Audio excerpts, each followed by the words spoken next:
Olá pessoal, tudo bem? Seja bem-vindo ao canal Atos do Luiz e hoje nós vamos iniciar o nosso segundo livro dos Investigadores da Palavra. E a nossa primeira lição desse segundo livro é Jesus Cristo é Deus. Tá? Então, lá em João, no Evangelho de João, no primeiro capítulo, no versículo de 1 a 3, diz que no princípio era o Verbo estava com Deus e o Verbo era Deus, ele estava no princípio com Deus, todas as coisas foram feitas por intermédio dele e sem ele nada do que foi feito se fez. Esse verbo, a gente pode colocar o nome de Jesus no lugar, porque esse verbo se refere a Jesus. Então aqui está dizendo que no princípio era Jesus, e Jesus estava com Deus, e Jesus era Deus. Jesus estava aonde todas as coisas foram criadas. Jesus ele não passou a existir a partir do momento que ele nasceu em Maria. Ele já existia antes de todas as coisas. E no Evangelho de João, a gente descobre que Jesus é o próprio Deus. Tá? Vocês já ouviram falar em Trindade? Trindade é Deus Pai, Deus Filho e Deus Espírito Santo. Os três são três pessoas separadas, mas os três formam um único Deus. É como o desenho de um triângulo, né? O triângulo ele tem três lados, mas cada lado, quando eles estão unidos, eles formam um único triângulo. Assim é o nosso Deus, né? Os três são um. Tem uma história que eu ouvi uma vez, que tinha um irmão que ele tinha dificuldade de entender o que era a Trindade. Ele não conseguia entender. Né? Como é que os três são um? Né? Como é que funciona isso? E aí um dia ele estava andando no ônibus e com essa dúvida, né? Pensando assim, Senhor, me responde. Né? Eu não entendo a Trindade. E aí ele desceu do ônibus e na rua passou por ele um mendigo. O mendigo olhou para ele e falou assim, os três são um. E foi embora. Né? A partir daquele momento, ele entendeu o que era a Trindade. A palavra de Deus, ela precisa ser entendida por revelação. Se a gente não tiver revelação da palavra de Deus, não adianta eu contar aqui uma explicação para você do que é a Trindade. Você precisa acreditar pelo Espírito Santo e pela revelação que o Espírito Santo faz na sua vida. Quando Jesus perguntou para os discípulos quem os homens diziam que ele era, alguns falaram, tu é Elias, né, Jeremias, algum dos profetas. E aí ele perguntou, tá, e vocês? Quem vocês acham que eu sou? E Pedro, né, se antecipou aos outros discípulos e respondeu, tu és o Cristo, o Filho do Deus vivo. E Jesus fala para ele que aquilo ali não foi pela mente dele que ele descobriu, mas foi revelado por Deus. Então a revelação ela é necessária para as nossas vidas. Ela é necessária para eu entender que a palavra de Deus é verdade. Então se tu está lendo a Bíblia e ainda não acredita em algumas coisas que tem ali, tu precisa pedir para o Senhor te dar a revelação, para o Espírito Santo te dar a revelação. Quando o Espírito Santo revela a palavra, ela se torna viva, eficaz e ela pode mudar a minha vida. Então ela precisa ser compreendida não pelo intelecto, mas por revelação divina. Então mais dois aspectos aqui sobre Jesus, né? O primeiro é que Jesus, ele é o Filho de Deus. Então nessa trindade existe um pai e existe um filho, que é Jesus. O filho sempre foi obediente em todas as coisas ao pai. Ele é o exemplo de filho perfeito, o qual se submeteu a toda a vontade do pai. E outro ponto é esse aqui, né? Jesus é o Deus conosco. Aleluia. Quando Jesus ia nascer, tem uma profecia que diz que ele seria chamado de Emanuel. E esse nome Emanuel significa isso aqui que nós lemos, Deus conosco. Aí a gente podia pensar, tá, mas Jesus não tem o nome de Emanuel. Essa profecia não se cumpriu então, né? Só que ela se cumpre. Lá no final de Mateus, lá no último capítulo, quando Jesus está falando para os discípulos, vão por todo mundo, preguem o evangelho, Jesus fala assim, eis que eu estarei convosco todos os dias. Essa promessa de Jesus de estar conosco todos os dias é Emanuel. Eis que eu, Emanuel, né? Eu estarei convosco. Então, essa profecia se cumpre em Jesus, não no nome dele em si, mas no que ele é. Ele é o Deus conosco, o Deus que habita conosco. Nós sabemos que através do Espírito Santo, Jesus habita em cada um de nós. Então essa profecia se cumpriu através da vida de Jesus. E aí ela é uma grande profecia, porque nós podemos ver Jesus agindo nas nossas vidas hoje. Hoje Jesus está habitando na minha vida e fazendo parte de tudo aquilo que eu faço. Isso aqui é tremendo. Então só quando nós recebemos a Jesus, somos cheios do seu Espírito Santo, que ele se torna esse Deus conosco, que está juntinho de mim. Outro ponto muito importante é, Jesus veio para mostrar como Deus é. Às vezes, algumas pessoas têm uma ideia errada de Deus.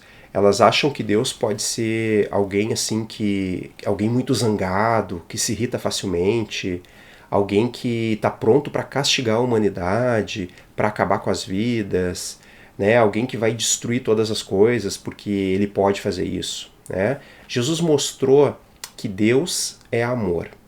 Né? Deus é misericórdia, Deus é cheio de compaixão. Tem um versículo na Bíblia que fala que Jesus andou aqui por toda parte, fazendo bem e curando a todos os oprimidos do diabo. Então Deus, ele sempre quis ser o nosso libertador. Ele nunca quis que a gente ficasse escravo do pecado, nem escravo de Satanás. Todas as obras de Jesus foram para libertar as pessoas, para curar, para salvar. E ele mostrou o caráter de Deus, o próprio Deus habitando aqui na terra. Lembra que eu falei, né, no início daquele versículo de que ele era Deus. Então ele é a representação do próprio Deus. Se a gente queria pensar assim, como seria se Deus estivesse aqui na terra? Seria da mesma maneira, porque Jesus é a expressão exata do ser de Deus. Então nós podemos conhecer a Deus através da vida do seu Filho que habitou aqui entre nós. E se você tivesse todo o poder que Jesus tinha, né, o poder de escolher a época da história em que viria, o poder de escolher aonde nasceria, de quem seria filho, você teria feito as mesmas escolhas? Jesus escolheu nascer de um casal pobre, que no dia do seu nascimento, eles não estavam num hospital, eles não foram acompanhados por médicos, ele nasceu numa estrebaria. Ele podia, naquela época mesmo, nascer como um rei, num palácio, né? Podia ser o filho de Herodes. E aí ele já seria governante sobre o povo, e governando sobre o povo, ele teria autoridade para mandar o povo ficar quieto enquanto ele falasse. Ele poderia usar todo esse poder para divulgar e proclamar tudo aquilo que ele fez. Ele podia ter sido um rei muito bom sobre Israel. Mas ele não decidiu nascer assim. Ele decidiu nascer pobre, humilde. No início do ministério de Jesus, ele é reconhecido como filho do carpinteiro. Não como um rei, mas o filho do carpinteiro. Ele é identificado com José. E tem um momento que fala, mas ele não é filho da Maria? Não tem aqui os seus irmãos, as suas irmãs? Ele é reconhecido como um homem comum. E foi escolha de Jesus nascer assim. Foi escolha divina. Deus decidiu a maneira que ele nasceria. Quando ele nasce, a própria Maria é quem enfaixa ele. Ele nasceu num contexto extremamente humilde. Às vezes a gente vê representações da manjedoura, e aí tá uma manjedoura bonita, né? Algo fofinho, parece um berço, assim. Só que a manjedoura, ela é um local onde os animais comem. Ela é um coxo, sujo, né? Talvez aquele lugar tivesse um cheiro ruim. E Jesus nasceu nesse contexto. Foi colocado naquele lugar. Os pastores que vieram ver ele eram os pastores da madrugada, eram aqueles que recebiam o menor salário. A esses é que foi anunciado que o Messias tinha nascido. Então Jesus nasce no contexto de pobreza, de humildade. Quando ele morre na cruz também, ele é condenado como se fosse um grande criminoso. No entanto, ele não tinha culpa nenhuma. Mesmo assim, ele assumiu o nosso lugar. E aí nós podemos ver que Jesus também, outro ponto importante, né? Ele mostrou que Deus amava as crianças. Tem um momento ali na história que os pais trazem crianças para serem abençoadas por Jesus. Naquela época, algumas famílias faziam isso quando elas reconheciam um mestre. Quando elas viam que alguém era mestre, um rabino, eles traziam crianças para que os rabinos abençoassem as crianças. Os pais que fizeram isso, eles estavam reconhecendo que Jesus era um mestre, um rabi. E aí trouxeram essas crianças. Os discípulos tentaram impedir, mas Jesus mandou que eles não fizessem isso. Né? Falou para eles, olha, não impeçam dessas crianças entrarem no reino de Deus. O reino é delas, não impeçam, né? Delas virem até mim. Então Jesus demonstrou todo esse amor sobre as crianças, né? Pessoas também que são simples. Às vezes a gente desvaloriza as crianças. E Jesus, ele mostrou, quando ele tinha que mostrar quem era o maior no reino dos céus, ele pegou uma criança e colocou entre os adultos. E ele disse, se alguém quer ser o maior, seja como essa criança. Então a criança, a gente precisa aprender muito, porque a criança ela é o exemplo de como nós devemos ser para poder entrar no reino dos céus. É um enigma, é algo que a gente não tem uma resposta para dizer, mas tem que ser assim, tem que ser assim. Tem que olhar para uma criança e aprender a ser como uma criança para poder entrar no reino dos céus. É mais um mistério que nós precisamos da revelação do Espírito Santo para entender ele. Um outro ponto da vida de Jesus é que ele mostrou que é o Filho de Deus, tá? Então tem alguns momentos na palavra onde isso acontece. O primeiro deles que eu lembro é quando Jesus é batizado. Quando ele é batizado, ele não tinha realizado nenhum milagre ainda, o seu ministério ia iniciar, e aí ao sair da água, fala que uma voz vinda do céu disse, tu és o meu filho amado, em quem eu tenho toda a minha alegria. Deus expressou isso para Jesus, naquele momento ali do batismo. Então nós vemos que Jesus é o Filho de Deus. Quando ele realiza os seus milagres, esse momento aqui da tempestade, que os discípulos estão no barco, que Jesus está ali com eles, ele acalma a tempestade e os discípulos ficam dizendo uns para os outros assim, mas quem é esse que até o vento e o mar lhe obedecem? Quem é esse? Tem um momento da pesca maravilhosa que quando eles pescam lá os peixes, o Pedro fala para Jesus, Senhor, te afasta de mim, porque eu sou pecador. Então, ele reconheceu que existia algo diferente em Jesus, que não existia pecado e que existia autoridade por ele ser o Filho de Deus. Deus ungiu a Jesus com poder, ungiu ele com o Espírito Santo, e aí ele pôde realizar todos esses milagres, essas maravilhas. Todas essas obras que Jesus realizou aprovam ele como o Filho de Deus, demonstram que ele é o Filho de Deus. Os milagres foram registrados para que a gente acredite que ele é o Filho de Deus. E esses milagres não foram só naquela época, eles continuam agindo hoje. Lembra que eu falei de que agora Jesus habita em mim?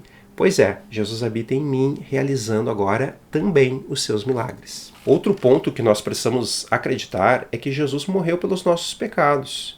Ele assumiu o nosso lugar, ele tomou a nossa culpa, pagou o nosso preço.